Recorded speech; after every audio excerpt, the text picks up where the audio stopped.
আসসালামু আলাইকুম। সো এটা আমার এই চ্যানেলের যদি ট্রেডিশনাল ভিডিওর কথা বলি তাহলে এটা হচ্ছে আমার ফার্স্ট ভিডিও এই চ্যানেলের। সো আমি আগে একসময় ভিডিও বানাতাম, কিন্তু এখন ভিডিও যেহেতু অনেক দিন বানাইনি, সো ভিডিওতে আমার কিছু ভুল ত্রুটি হইতে পারে। ভুল ত্রুটি হইলে ক্ষমা সুন্দর দৃষ্টিতে দেখবেন এবং হচ্ছে আমাকে কমেন্টে জানাবেন, যাতে আমি ভুলগুলো সামনে যাতে আমি এগুলো ফিক্স করতে পারি। ওকে, সো বাইকটা কিনছি আমি গত পরশুদিন রাতে কেনা হয়েছে। কালকে কিছুটা চালানো হয়েছে অ্যান্ড আজকে আমি এখন নিয়ে বের হলাম। তো গাড়ি আমি আগে যেটা চালাতাম সেটা ছিল হচ্ছে হোন্ডার সিবি ট্রিগার, 150 সিসির বাইক ছিল। সেটা থেকে আমি এইটাতে শিফট করলাম। সো অনেকে আমাকে একটু বিদ্রুপ করতেছে যে ভাইপো, তুমি 150 সিসির গাড়ি বিক্রি করে তুমি আরও ছোটো গাড়ি কিনে আনলে, 150 সিসিটা কিনে আনলে। এখন আমার বিষয়টা ছিল যে সিবি ট্রিগার যখন কিনা হয়েছিল তখন হচ্ছে ওটা ছিল আমার আব্বুর গাড়ি। তো আব্বুটা কিনছে বেশ আগে, প্রায় 7 বছরের কিছু বেশি বয়স ছিল ওটার। তো ওটা আমার চালাইতে খুবই কমফোর্ট ছিল, কিন্তু আসলে আমার যেহেতু বয়স একটু কম, আমার একটু স্টাইলিশ গাড়ি পছন্দ সত্যি বলতে যা। তো এই জন্যই আমার হচ্ছে ইচ্ছা ছিল অন্য একটা গাড়ি কিনবো। কিন্তু আমার আবার এটাও ইচ্ছা ছিল যে আমি যে গাড়িটা কিনবো সেটা যেন এবিএসটা থাকে। ঠিক আছে, এবিএসটা আমার কাছে খুবই ইম্পর্ট্যান্ট একটা ফিচার। সো এখন এবিএসওয়ালা যে বাইকগুলো আছে, আমি যদি পালসার N160 দিকে যাই সেটাও হচ্ছে প্রায় 2 লাখের কাছাকাছি। আমি যদি জিক্সার এফআই এবিএসে যাই সেটাও 2 লাখের কাছাকাছি। তারপর হচ্ছে হিরোর কিছু বাইক ছিল, হিরো থ্রিলার ছিল 160 আর যেটা, ওটার দামও 2 লাখ। যেটা 160 আর 4V সেটার দাম আবার হচ্ছে 2.5 লাখের উপরে। সো সব কিছু মিলাই আমার আসলে দাম অনুযায়ী বাইক পছন্দ হচ্ছিল না। তো শেষমেশ আমি দেখলাম যে আমার এখন লাইসেন্সও করতে হবে, আবার ওই বাইকটা বিক্রি করলে আমি সাথে আমার কিছু টাকা অ্যাড করা লাগবে, করে আমার নতুন বাইক নিতে হবে। সব কিছু মিলে আমি দেখলাম যে আমার উপর প্রেশার ফিল হয় না এরকম বাইক কিনতে গেলে। এখন এইটাই একমাত্র বাইক যেটাতে আমি মোটামুটি সব কিছু পাচ্ছি। সব কিছু পাচ্ছি আমি বলবো না, কোনো বাইকেই সব কিছু পাওয়া যায় না। তো এই বাইকটাতে আমি আমার চাহিদা অনুযায়ী পাইনি, একমাত্র হচ্ছে সিসিটা কম, এখানে 125 সিসি। তো আমি গাড়িটা এখন পর্যন্ত চালানো হয়েছে, আমি যদি আপনাদেরকে দেখাই, গাড়িটা চালানো হয়েছে 97 কিলোমিটার। তো আচ্ছা, আরেকটা জিনিস খেয়াল করলাম, আমি গাড়ি কেনার আগেও আমি দেখতেছিলাম যে অনেকে এখানে কমেন্ট, বিভিন্ন ভিডিওতে কমেন্ট করতেছিল যে হচ্ছে গাড়ির ব্রাইটনেস নাকি কম। আমি দেখতেছি এটা ক্যামেরাতে ব্রাইটনেসটা কম মনে হচ্ছে, বাট ইন রিয়েল লাইফ ব্রাইটনেসটা মোটেও কম মনে হয় না। আরে ধুলা খাওয়াই দিয়ে গেল। আমি একটা রাস্তায় আসছি, এখান থেকে পিচ রাস্তা থেকে একটু নিচে আসছি, একটু ফাঁকা জায়গায় আর কি, ধুলা খাওয়াই দিয়ে গেল। যাই হোক, তো হচ্ছে আমার সিসি লিমিটটাই আমার একমাত্র একটু কম মনে হয়েছে, কিন্তু এটাও খুব মেজর কোনো ইস্যু আমার মনে হচ্ছে না। কারণ হচ্ছে আমি লং ট্যুরে আমি যেহেতু নতুন রাইডার, তো আমার লং ট্যুরে যাওয়ার এখনই তো কোনো ইচ্ছা নাই। হয়তো কিছুদিন পর যাব, তখন আমার সিসিটা একটু একটা ইস্যু হইতে পারে। তবে আমার ট্যুরগুলো এমনও হবে না যে আমি হচ্ছে রেগুলারলি ট্যুর করব। আমার ট্যুরটা এমন হইতে পারে যে আমি হয়তো বছরে 1-2টা ট্যুর দিব। তো সেক্ষেত্রে এটাই অনায়াসে হচ্ছে 80তে ক্রুজ করতে পারে, কোনো তেমন মেজর ভাইব্রেশনও হয় না 80 পর্যন্ত, 85 পর্যন্ত আমি যেটুকু আর কি ভিডিওতে দেখছি। সো এটা আমার খুব একটা ইস্যু হবে না, আমি এটা দিয়েও ট্যুর করতে পারবো। আর এটা যেহেতু মাইলেজ মোটামুটি ভালো, আমি মাইলেজটা এখনও ওইভাবে তো চেক করি নাই।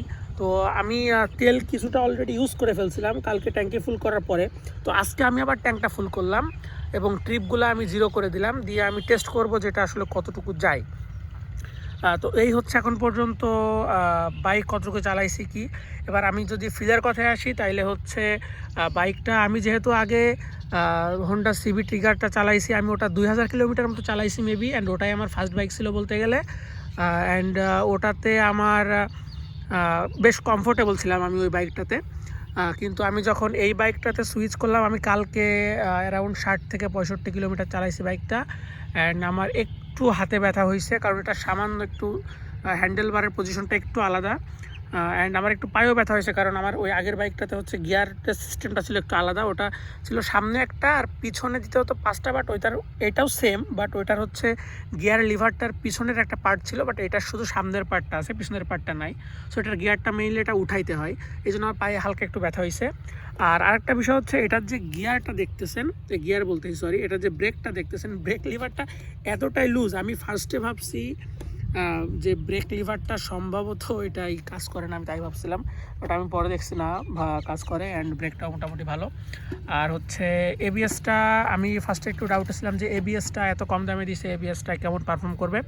সো আমি কালকে সকালে, যদিও এটা হচ্ছে যেহেতু এখন ব্রেক ইন পিরিয়ডে রয়েছে, তো আমি তো মোটেও হাই স্পিডে রান করা হচ্ছে রিকমেন্ড করি না, বাট কালকে একটু ব্যস্ত ছিলাম, আমার আব্বু তখন গাড়িটা চালাচ্ছিল, আমি পিছনে ছিলাম, তো আব্বু এটা 70 টাচ করেছিল গাড়িতে, ওটাই হচ্ছে হাইস্ট ওঠানো হয়েছে এখন পর্যন্ত এই বাইকে। ওঠাতে আর কি বাধ্য হইতে হয়েছে, নামাজ মিস যাচ্ছিলো এই জন্য। তো হচ্ছে 70তে উঠানো হয়েছিল ওই টাইমে। আব্বু এবিএসটা চেক করার জন্য ফুললি আর কি সামনে যে ব্রেকটা ফুললি ধরছিল, ধরার পরেও গাড়ি মোটেই স্লিপ করে নাই, গাড়ি সুন্দর মতো স্লো করছিল, ঠিক আছে। সো এবিএসটা ঠিকঠাক কাজ করে। আমিও 2-3 বার হচ্ছে আমি 5000 আরপিএমের উপরে যাইনি একবার, তো 5000 আরপিএমে আপনি যদি 5th গিয়ারে চালান তাহলে এটা অ্যাবাউট 60 to 65-এর ভিতরে থাকে স্পিডটা। তো ওই টাইমে হচ্ছে আমি এবিএস চেক করছি বেশ কয়েকবার, এবিএস খুব সুন্দরভাবে কাজ করে। অ্যান্ড বাইকের আর তেমন কিছু আমার এখন পর্যন্ত আমি ফিল করতে পারি নাই, বাইকটা আমার ভালো লাগছে ততটুকু আমি রাইড করছি। বাইকের হচ্ছে আপনার সাসপেনশনগুলো মোটামুটি ভালোই, ইঞ্জিন অফার অনেকে কথা বলতেছিল, ইঞ্জিন অফার আমি কোনো ইস্যু পাই নাই। আরেকটা যে ইস্যুটা অনেকে বলতেছিল যে হচ্ছে আপনার আচ্ছা, হেডলাইটের আলোটা একটু কম, আমি রাতে যখন রাইড করে ব্যাক করতেছিলাম তো হেডলাইটের আলোটা একটু কম মনে হয়েছে। আরও একটা বিষয় মনে হয়েছে, হেডলাইটটা সামান্য একটু উপর দিকে মনে হচ্ছিলো আমার, সো হেডলাইটটা আমি একটু নিচে নামাই নিব, এটা একটা ইস্যু মনে হয়েছে। আরেকটা ইস্যু মনে হয়েছে আমার এই হ্যান্ডেল বারটা দেখতেছেন, এটার যে কনসোলটা, এটা সামান্য একটু পিছন দিকে বাঁকা, আমি 2টা লেভেল করে চেক করে দেখছি, অ্যান্ড আমার এই লুকিং গ্লাসটা হালকা একটু পিছন দিকে এটা ওইটার তুলনায়। সো আমার হচ্ছে এটাও ফিক্স করতে হবে, এটা আমি ওনাদের ওই টাইমেই বলছিলাম, বাট ওনারা বলছিল এটা এরকম কোনো ইস্যু নাই। তো আব্বু চালাইছে, আমিও চালাইছি, দুজনে আমরা ইস্যুটা পাইছি যে হ্যাঁ এটা সামান্য পিছন দিকে আছে, এটা আমাদের ফিক্স করে নিতে হবে। আর হচ্ছে আরেকটা বিষয় অনেকে বলতেছিল যে ইঞ্জিন অফ হয়ে যায় চালাইতে, আমার এরকম কোনো ইস্যু হয় নাই। জাস্ট আমি যেহেতু একটা বাইক থেকে আরেকটা বাইকে সুইচ করছি, আমার ফার্স্টে ক্লাস ছাড়তে গিয়ে মাঝে মাঝে অফ হয়ে যাচ্ছিলো, ওটা আমি 2-1 দিন চালালে ওটা ঠিক হয়ে যাবে, অলরেডি মোটামুটি ফিক্স হয়ে গেছে। আমি তো কালকে চালাইছি আর আজকে বের হইলাম, সো ওটা অলরেডি মোটামুটি ফিক্স হয়ে গেছে, ওটা 2-1 বার চালালে ফিক্স হয়ে যাবে। গাড়ির সাউন্ডটা আমার পছন্দ হয়েছে, মনে হচ্ছে আমি একটা হায়ার সিসির বাইক চালাচ্ছি। সো ওভারঅল আমার গাড়ির মোটামুটি সব কিছুই ভালো লাগতেছে, আমি কোনো মেজর ইস্যু এখন পর্যন্ত গাড়িতে পাই নাই। সো এই ছিল আমার ফার্স্ট ইমপ্রেশন ভিডিও। আমি চেষ্টা করব রেগুলার ভিডিও আপলোড দেওয়ার সাথে বাইকে আমার কেমন লাগছে ফিল করে, রাইড করে আমার কেমন ফিল হচ্ছে, সব কিছু আমি আপনাদেরকে জানানোর চেষ্টা করব। আর আপনাদের যদি বাইকের বিষয়ে কোনো কিছু জানার থাকে তাহলে অবশ্যই কমেন্ট করে জানাবেন, আর আমি যদি বাইকে কোনো সমস্যা পাই তাহলে অবশ্যই আমি সেগুলো আপনাদেরকে জানাবো। তো ধন্যবাদ সবাইকে ভিডিওটা সম্পূর্ণ দেখার জন্য, সবাই ভালো থাকবেন, আসসালামু আলাইকুম।